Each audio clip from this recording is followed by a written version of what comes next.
We've hit a crucial stage of our rebuild here in Season 3. After a poor run of form to start the season, we have slowly managed to climb back into the top half of the table and back up towards those European places as we look to compete in Europe for back-to-back seasons. And although we might be out of the Carabao Cup at this stage, we do still have a place in the FA Cup. However, a recent spate of injuries has put our performance in each of those competitions under threat. Fortunately though, it is January, which means Graham Potter is going to have a chance to add to his squad. We said in the last episode that centre-back was priority number 1, and although Graham Potter has been working the phones, he hasn't quite managed to get a deal over the line for a centre-back just yet. And it looks as though with Matheus Cunha returning from his injury in about 7 weeks' time, and with the likes of Gerard Deulofeu and Luca Waldschmidt providing depth at the moment, that a striker isn't on the agenda after all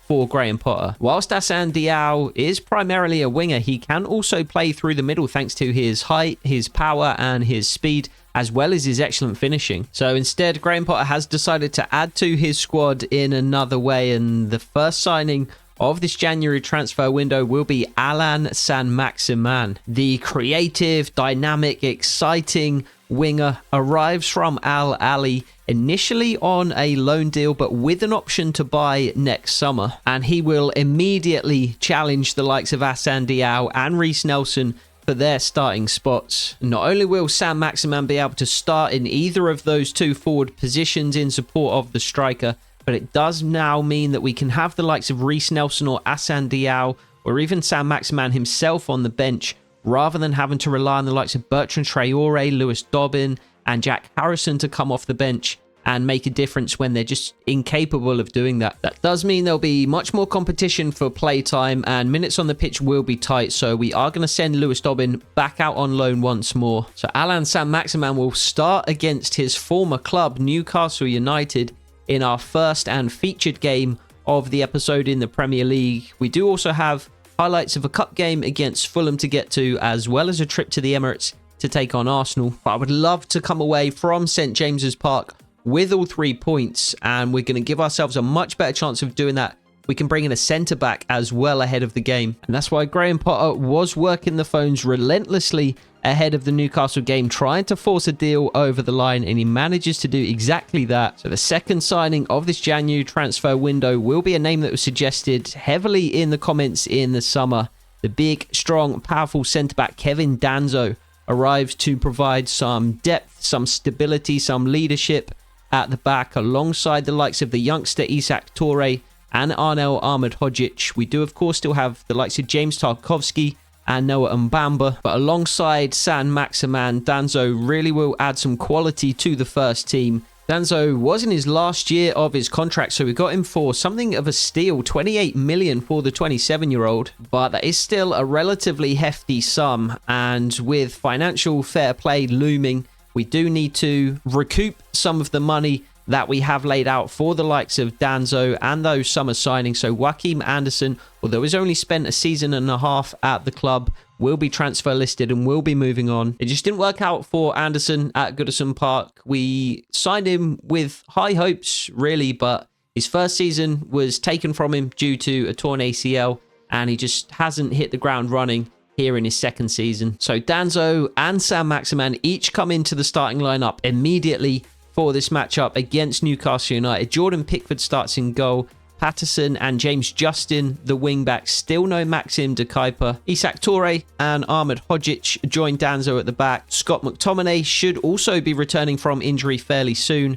Hassan Diao joins Saint-Maximin in support of Gerard Deulofeu up front. As for Newcastle United, they go with Nick Pope in goal. It's a strong back four: Hakimi, Gabriel, Cher and Matt Targett at left back. So potentially he will be the target for us to get in behind Newcastle on their left-hand side. Bruno Guimaraes joins Chavez and Parejo in midfield. Minty and Gordon support Isak up front. So without further ado, let's head over to St James's Park, jump straight into a featured game and see what impact our new signings can make.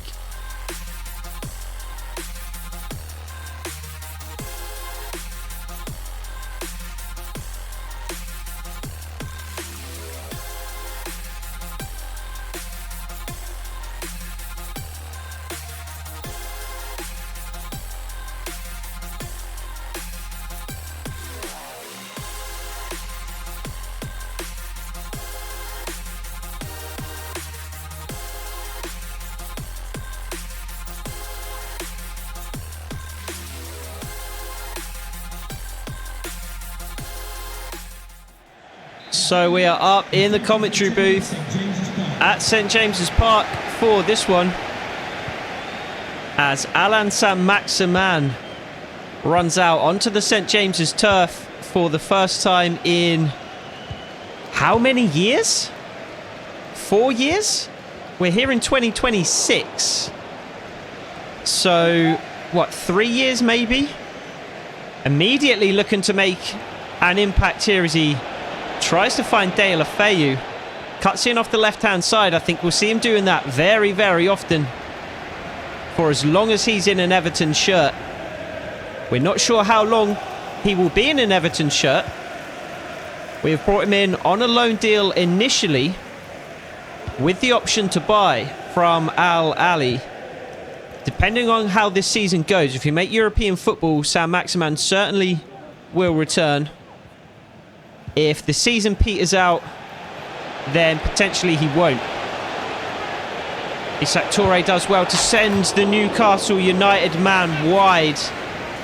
And the shot ripples the net. I thought for a moment that Jordan Pickford had been beaten at his near post.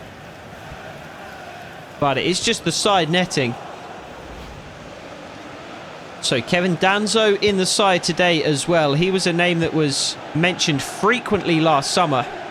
Isak Touré was the man that we ended up going with in the summer. But Danso does arrive eventually. And I think he's going to add some real solidity at the back. He does allow Isak Touré to move into the centre of that defence as well. Danso on the right. 5-star weak-footed Arnel Ahmedhodzic on the left. So maybe not absolutely ideal without a left footer in the back three. But I think we'll be fine with Ahmedhodzic as Ghana cuts it out. Can't keep possession though, and then eventually blocked. I think it's going to be a tough game here against Newcastle. That's poor from Patterson. Anthony Gordon, of course, against his old club as well. We've pretty much swapped wingers as Diao makes a run in behind. Diao and Saint-Maximin are going to be such a dangerous pairing. And then Reece Nelson off the bench is just an outrageous wealth of attacking talent. Much, much better than what we had before. We were relying so much on Bertrand Traore, Jack Harrison, Lewis Dobbin to make a difference when they came into the game. And they're just not difference makers, any of them. Lewis Dobbin still has the potential to be a difference maker, but he just hasn't kicked on in the way that we would have hoped. Jack Harrison and Bertrand Traore really were never more than role players for us. Ethan Patterson, Matt Targett, we are going to try and expose here today as we'll take the free kick as the referee tries to play advantage. So only 27, Kevin Danso, but he was in the last year of his contract. Wasn't planning to sign a new one with Monaco. And that did allow us to get him for what I think is a bargain, 28 million. It's still a pretty hefty sum. There's Touré. There's Saint-Maximin! And the header goes just wide. Inches away from opening the scoring against his former side. If his first goal for Everton would have been a header, that would have been incredibly surprising. Not sure what the odds would have been on that at the bookies, but you would have come away with a tidy sum if you'd put anything at all on Allan Saint-Maximin to break his Everton duck with a headed finish. Newcastle come away on this right-hand side with Minte. But I assume it's pronounced Minte, but I just feel like a northerner pronouncing Minty if I say it like that. Minte. Anton Stack. Gerard Dale Afeyu. Got a strike. And again wide. Allan Saint-Maximin puts it inches wide of one post. Dale Afeyu puts it inches wide of the other. And for the second time in as many minutes, we have squandered a chance to break the deadlock. Newcastle at 6s and 7s at the back. Good work from Saint-Maximin to force a mistake from the Newcastle back line. James Justin drives forward. We're having a lot of success finding space in behind with our fullbacks so far.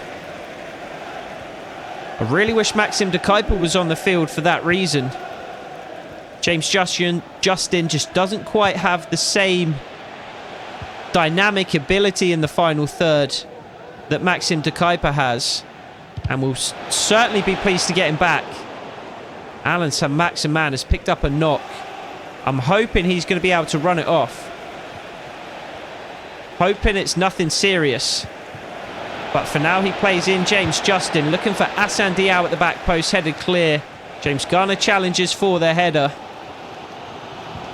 We are back up to 10-minute halves in this one. I've had another play around with the sliders. I've tweaked a couple of things again, trying to minimise the number of goals scored per game. And I think we might have found a nice balance where we can continue to play 10-minute halves, as I like to do, without scoring and conceding, you know, 3-4 goals per game. Scoring and conceding to end up with 5, 6, 7 goals total. Saint-Maximin drives towards the Newcastle back line once more. Nathan Patterson in space. Can Diao knock it on towards him? Not quite. I haven't played around at all with the build-up play in terms of sliders. So the CPU should build up in the same way. It's the finishing that I've been trying to address. And a balance between the strikers being able to finish and the goalkeepers being able to make saves, pretty much. That's been the focus. Gabriel for Newcastle. Anton Stack holds up Chavez in midfield. Made a habit of doing that this season, Anton Stack, just holding up the play. Although he's only one of a pair in midfield, he does the job of two. So it's almost like we have a midfield trio, and we can go toe-to-toe with teams like Newcastle, who play with a 4-3-3, or teams with that 4-2-3-1. Well worked from Newcastle here, though. Good save from Jordan Pickford. The shot came through bodies. The Newcastle man did well to squeeze the ball through there, and it's a poor pass from Hassan Diao. Hanging James Garner out to dry there in midfield. Oh, De La Feu almost stealing the ball away from Gabriel high up the pitch. Ahmed Hodzic steps on to Minty. Harvey Barnes slips. And Newcastle are in. Alexander Isak is the striker's name. I completely blanked on his name there. Isak popped into my head, but I wanted to say Isak Toure when I was intending to say Alexander Isak. Fortunately, though, Newcastle don't make us pay. They are starting to very much get into this game now, though. Really good challenge, Isak Toure this time. But again, James Garner's been hung out to dry. That's twice we've done well to win the ball back. And James Garner looking to launch a quick counter-attack. Haven't been able to find him either time. Saint-Maximin skips away from Gabriel, and he's in behind here. Newcastle, no chance of catching him. And Allan Saint-Maximin finishes to punish his former club. Does he celebrate against Newcastle? He doesn't. He gives the fans the heart.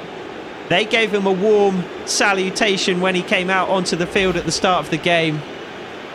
And he hasn't celebrated in front of his former home fans. Instead, he shows the love back to them. He is an Everton man now, and he's got on the score sheet for Everton in his first game. But he spent a number of really productive years at Newcastle. They still love him, and he still loves them. But there's no love lost on the field here today. 1-0 Everton with about 10 minutes to go until half-time. And I like the position that we found ourselves in. Newcastle were looking like the more likely team to score in the last 10-15 minutes or so. We had those two chances early, but Newcastle have really grown into the game. Good challenge, Kevin Danzo. And we might just sit in our defensive game plan for the remaining 10 minutes or so. There's Danzo once more, facing down Harvey Barnes this time. Again, good defending, forcing Barnes all the way out to the corner flag. And Diao nips in to steal the ball away. And the Newcastle man does really well to stop Diao in his tracks before he can enter too far into the Newcastle half. Deulofeu was it was completely unmarked in a very advanced position there, but rather than allow me to take the throw in, it gave me a cutscene instead. Stack chips it in towards Saint-Maximin. Diao wins the header, and it's going to be an Everton free kick. I wondered if it was going to be a free kick to Newcastle on the edge of the box, but that's as close to a penalty as you can get pretty much. And we have a chance here to double our lead just before the break. How is Saint-Maximin at free kicks? He's right-footed rather than left-footed. So either way, it's not going to be the best position. It looks as though Saint-Maximin isn't a great free kick taker. I mean, he's got 82 power, but only 58 accuracy. I think we might just knock the ball across. What was that? What was that? That was completely the wrong direction. I was trying to tap the ball to the left with Anton Stack, and he's just tapped it directly forward. I think I had to bring in the second free kick taker as well as the third. Somebody to lay it off to there. What a chance that could have been, and absolutely squandered. Pickford not really tested too much in the game so far. Chips the ball out to James Justin, and James Garner with a run through the middle finds Hassan Diao with a chance to double our lead at the end of the first half. What a save, Nick Pope. The Newcastle man almost puts it into the back of his net. Tries to clear. I think it bounced off the back of Nick Pope's head. Newcastle being all at odds at the back today. They look even more chaotic than we have this season at the back. We really have to try and take advantage of that with a second goal. James Garner into Saint-Maximin. I think the Newcastle man got the last touch, and he did. And here's the clearance off the line again. We'll see who it hits. Or will we see who it hits? I think it's Hakimi. It is Hakimi clearing it off the line. We're not going to see who it hits. But I think it hit Nick Pope as he tried to get rid. And James Garner will put the corner in again. This time Kevin Danzo is in the area. And Isak Toure wins the header. Back out to James Garner with another opportunity to cross. Instead he lays it back to James Patterson, who will take the opportunity to cross straight into the hands of Nick Pope. And as we enter 3 minutes of stoppage time at the end of the first half here, Newcastle looking to create one final opportunity to get on the score sheet. Ahmed Hodzic gives the ball away lazily. Jordan Pickford clears in search of Hassan Diao, who I believe gave away a free kick there, and the referee does play advantage. Share up to Matt Target. Hassan Diao on his last legs already, and we're barely at half time. Patterson and Danzo rather doing well to stop the Newcastle attack in its tracks. Diao back doing his defensive duties as well. That's why he's so short of stamina at the moment. And we do clear away. The referee's whistle goes, and it is going to be a 1-0 Everton lead at half time. Really positive first half. We had a number of opportunities to take the lead before Allan Saint-Maximin eventually did put us on the score sheet. And we'll look to build on that in the second half, potentially double our lead, but at the very least try and keep a rare clean sheet. We've had few so far this season. One here would go a very, very long way. So no changes just yet as we come out for the second half, but I don't think Hassan Diao is going to last much longer. He has been pretty much our primary option going forward, even beyond the likes of Deulofeu and Luka Waldschmidt in that striker centre-forward position. Hassan Diao has really been our main source of attacking threat and goals. Nice ball from Anton Stack into the path of Deulofeu. And Hassan Diao has been playing a lot of games for us and a lot of minutes. No surprise to see him So tired. Saint-Maximin can't quite find James Garner. I don't want to drop into our defensive game plan just yet. I was content to do that at the end of the first half, just to try and hold on to the 1-goal lead, at least until half-time. But I think if we try and sit back for 45 minutes in the second half, Newcastle are going to punish us. I think we have to push for a second goal. But we are going to have to be vigilant, resilient defensively. We have been so far. I'm going to need to continue that for the duration of the second half if we are going to come away with all 3 points here. Newcastle a good side. And they are into our box once more. Isak Toure comes across really well to deal with that. And Saint-Maximin could be away here. Hakimi is no slouch though. He would have had the pace to keep up with Saint-Maximin. He's going to be one of the few players, not only on the pitch, but in the league, who do have the pace to keep up with Saint-Maximin. Really good run, Anton Stack. James Justin has found him. Saint-Maximin can't quite receive the pass from Anton Stack. It's a really nice ball from James Justin into Stack's feet. But the same can't be said for the second through ball. Isak Toure again with a fantastic challenge.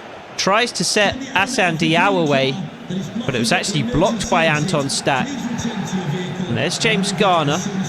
Nathan Patterson with a really good overlapping run. And we're going to look for Anton Stack at the back post. And we found him, and what a finish! Anton Stack doubles the lead with a fantastic goal. Really, really well worked down that right-hand side. James Garner eventually set Nathan Patterson away. Diao made the run at the near post, and it was just enough to draw Gabriel out of the centre of the box, and that left space in behind for Anton Stack to hit it first time on the volley. Caught it really cleanly. It was a difficult finish, but the technique was spot on. And he tucks it neatly away into the bottom corner to double the lead. And now I would be content just to try and defend for this second half. Newcastle already running themselves ragged. They weren't the freshest coming into the game. It's that time of year where fixtures come thick and fast, especially if you are in European competitions, which Newcastle are. And Allan Saint-Maximin doesn't manage to clear. I know Ahmed Hodzic does. And Nathan Patterson again could be away on this left-hand side, right-hand side rather. Newcastle's left. And can we find Hassan Diao in the box? Gabriel just manages to clear. Knocked on by the Newcastle man. Anton Stack just does enough to delay the Newcastle counter-attack. Harvey Barnes on this left-hand side. It's actually Matt Targett. Cut out by James Garner. And Hassan Diao is going to run in behind. Matt Targett certainly is a slouch. And Hassan Diao absolutely eats him for breakfast. Gets the shot away. Can't find the back of the net. Gerard Deulofeu picks it up. Fires just wide. Unlucky. Pinball in the Newcastle penalty area.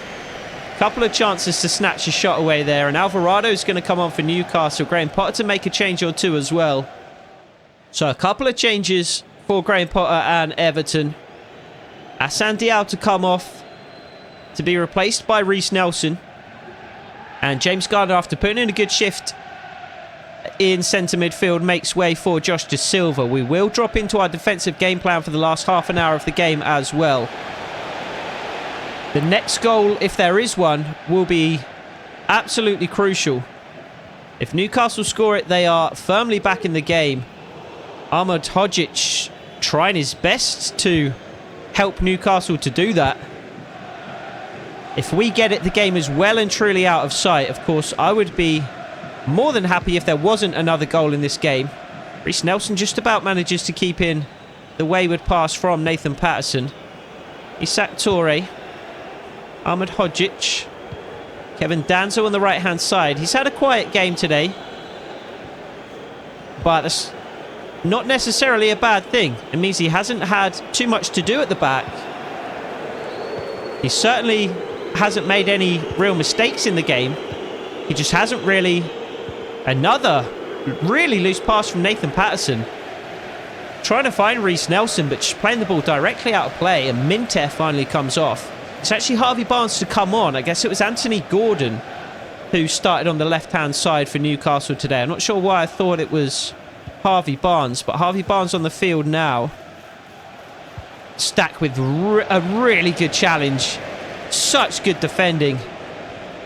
He's just so reliable in the tackle. Can't find Reece Nelson, though. I want Reece Nelson to make that run out towards the touchline. He's cutting inside towards the Newcastle bodies for absolutely no reason. He's taken away his own space there.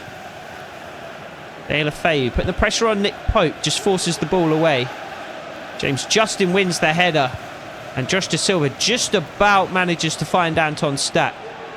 Nathan Patterson into the feet of Deulofeu. The third wayward pass in a row from Nathan Patterson. He is just itching to give the ball away, and we are just itching to allow shots on goal. Alexander Isak must have travelled, what, 30, 40 yards with the ball there before Isak Toure eventually stepped up. Thankfully, the shot does go wide. And there are just 20 minutes remaining in the game now. Allan Saint-Maximin with Gabriel for company. Cuts inside instead. Gives the ball away. Got a little too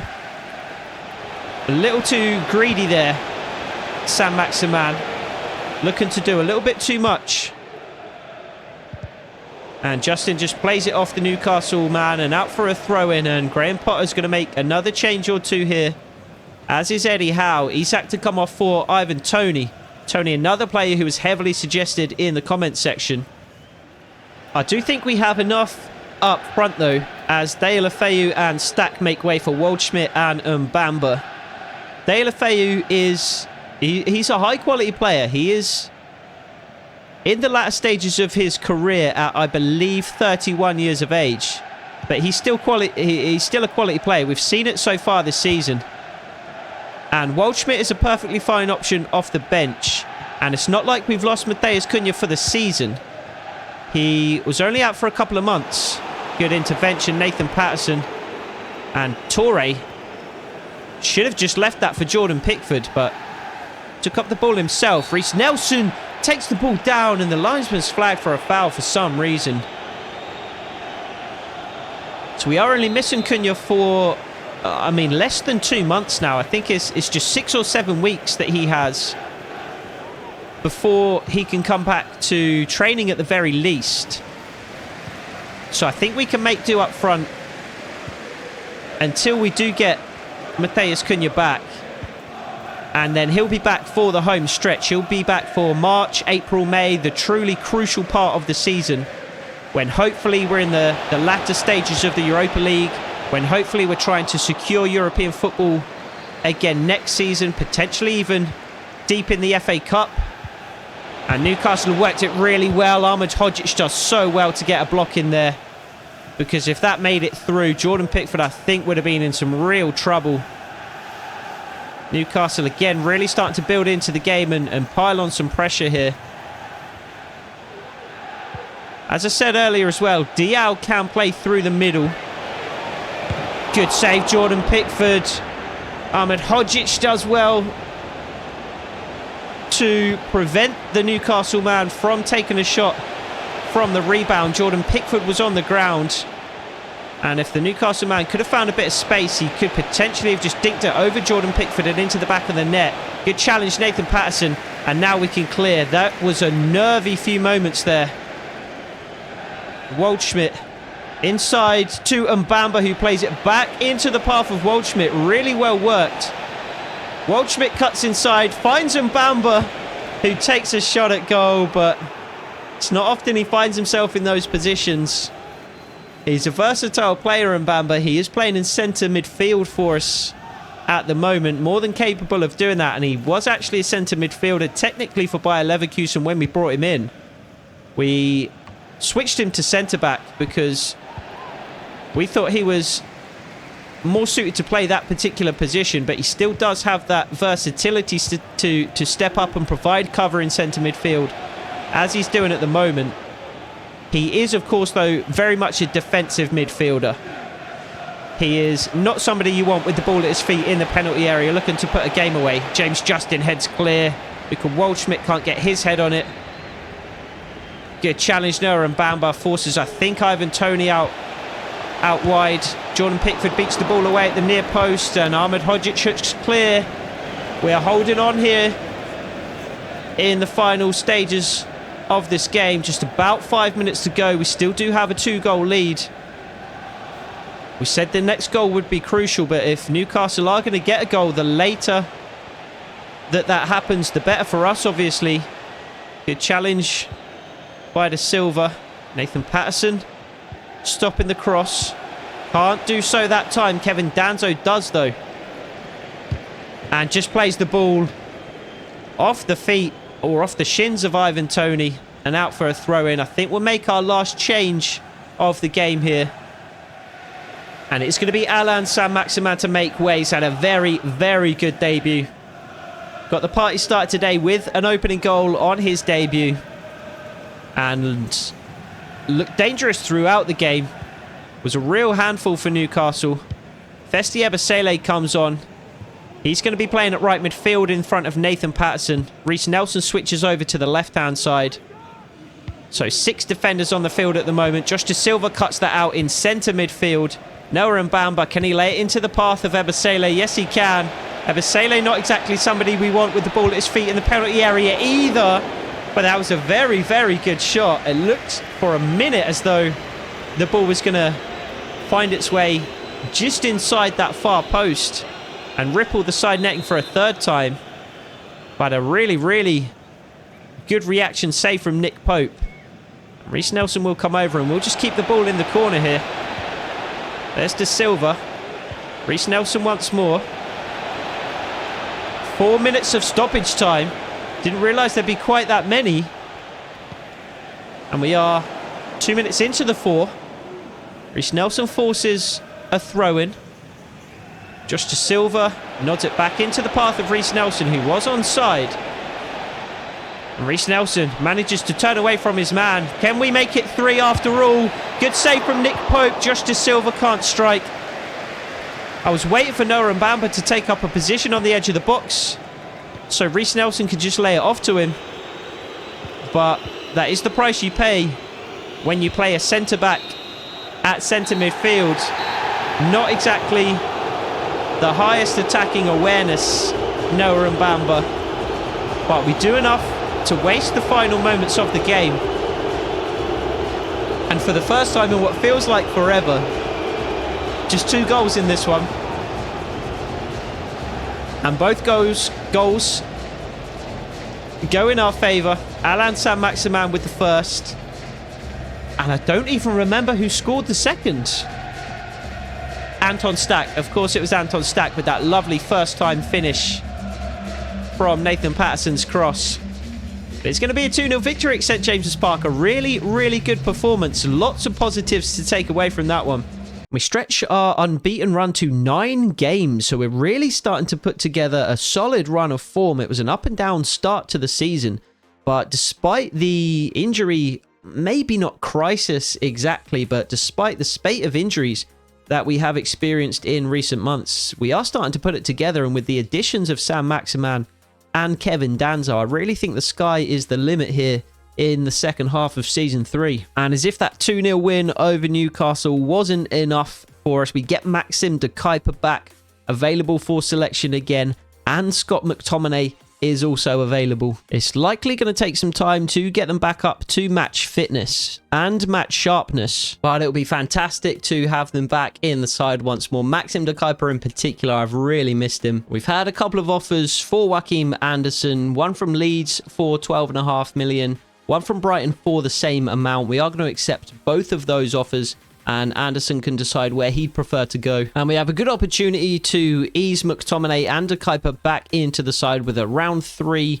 FA Cup match up against Fulham. It's a relatively tough fixture so early in the competition, so Graham Potter has gone we're the strong side. We do also have a week layoff ahead of the Arsenal game as well. So Ben Godfrey comes into the back five. Danzo shifts to the centre. Maxim de Kuyper returns to the 11 at left wing back. Scott McTominay returns to the midfield alongside Anton Stack. Saint-Maximin keeps his place in support of De La Feu, but Hassan Diao moves to the bench in place of Reece Nelson. Allan Saint-Maximin was dangerous again here today, causing issues for Fulham down their right-hand side, just like he did against Newcastle.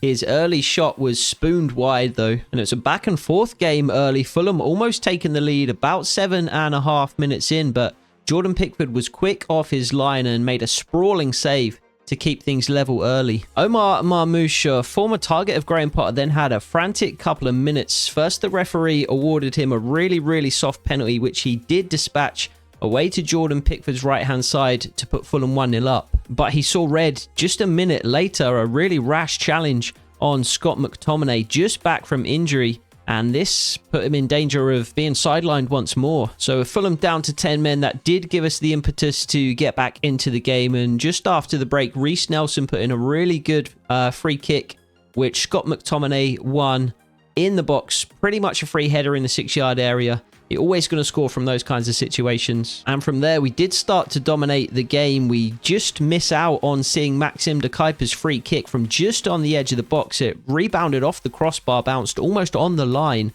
eventually fell to Anton Stack outside the area, whose shot was unfortunately wide. And it didn't take long for Maxim de Kuyper to get back up to his old tricks. He was whipping balls in from the left-hand side throughout the second half. This one found Luca Waldschmidt at the near post. The goalkeeper made a good save. And then Anton Stack again found himself in amongst the chances. Numerous shots from the edge of the box. Snatched at this one again, dragged it wide. And that was really the last opportunity of the game. So a draw is probably the worst possible outcome. Even worse than a loss, really. Unless we go all the way and win the FA Cup. Just having extra fixtures added to our already congested fixtures list is far less than ideal. And after the game, Joachim Andersen informed us that he has made his decision and he will be leaving Goodison Park. I don't know which club he has chosen yet. Is it Leeds? Is it Brighton? We will find out shortly enough. And Joachim Andersen has decided to join Graham Potter's former club, Brighton and Hove Albion. So we do recoup not quite half, but almost half of the transfer fee that we paid out for Kevin Danzo. And the good news just keeps on coming as Lewis Ferguson has now been cleared by the medical staff. He can also return to training and soon to the starting lineup. I doubt he'll be available for our final game of today's episode against Arsenal, but there's a chance he'll be available for that FA Cup replay against Fulham. We really struggle against Arsenal. We did lose 4-0 to them in the Premier League earlier this season, as well as 5-1 in the Cup. Mikel Arteta has gone with pretty much the same 11 that destroyed us on each of those two occasions. Amadou Onana featuring in the midfield alongside Ødegaard and Sambi Lokonga. Martinelli, Jesus and Saka tend to tear us to pieces going forward. So we have low expectations, to say the least, going into this one. And it looked as though it would be a long day again early on. Arsenal working the ball into the box for Sambi Lokonga. But Jordan Pickford again came out, made a really good sprawling save. And I forgot to go through our lineup before the game in this one. But we did have Hassan Diao playing through the middle with Allan Saint-Maximin and Reece Nelson either side of him. All three combined to open the score in 10 minutes into the game. Reece Nelson crossing, Saint-Maximin heading back, Hassan Diao firing home. We didn't manage to hold on to the lead for too long though. Martin Ødegaard equalised about 10 minutes later. A really sure strike from inside the box. Jordan Pickford's been excellent in recent games, but he really should have done better with that one. And then Ødegaard played one of the best passes I've ever seen in FC24. This reminds me of the Marcus Rashford pass in, I think it was season 1. Unbelievable through ball to find Jesus, who put Arsenal 2-1 up. And we did press for an equaliser. Hassan Diao eating Jonathan Tah for breakfast, but unfortunately firing wide just before the half-time whistle went. And just after the break, we saw another red card. That's 3 in quick succession in the last couple of episodes. Gutierrez can't really have any qualms about this one though. And with the man advantage one more, we did really start pressing for the equaliser. Saint-Maximin cutting in off the left-hand side, just like Reece Nelson was off the right. This one was parried away well by Unai Simon though. We piled the pressure on Arsenal in the last 5 minutes or so of the game and all the way into stoppage time. Josh Da Silva had a chance to maybe let rip with a volley here, but he ended up going with the diving header, trying to prod it towards the far corner as Unai Simon came back across his goal, but it looped over the bar and onto the roof of the net. And Arsenal almost did the job for us late in the game. Ødegaard, unsure what to do with the ball in his own penalty area, passes it back to Unai Simon, who fires it against the high-pressing Bertrand Traore. The ball crashes against the bar. Obviously no goal, but dangerously close to an equaliser deep into stoppage time. So our goal going into the game was to just not get destroyed, and Arsenal going down to 10 men obviously did help with that. But even up to that point, it wasn't until about 55 minutes into the game the Arsenal man got sent off, and we were very much holding our own, giving Arsenal a really good game at the Emirates. Unfortunately though, our unbeaten run does come to an end. So again, we stay exactly where we began the episode, 8th position, just behind Manchester United, slowly gaining on the likes of Arsenal, West Ham in those European places. We just have one game to get to at the moment ahead of the closure of the January transfer window, and it's been an incredibly busy couple of windows for us. I don't anticipate doing any more business ahead of the closure. So as well as that FA Cup replay against Fulham and the closure of the window, we have a really important matchup against Manchester United at Old Trafford to get to in the next episode. We'll also be hosting Leicester City at Goodison Park. So we'll look forward to that in the next episode. I hope to see you there. Take it easy.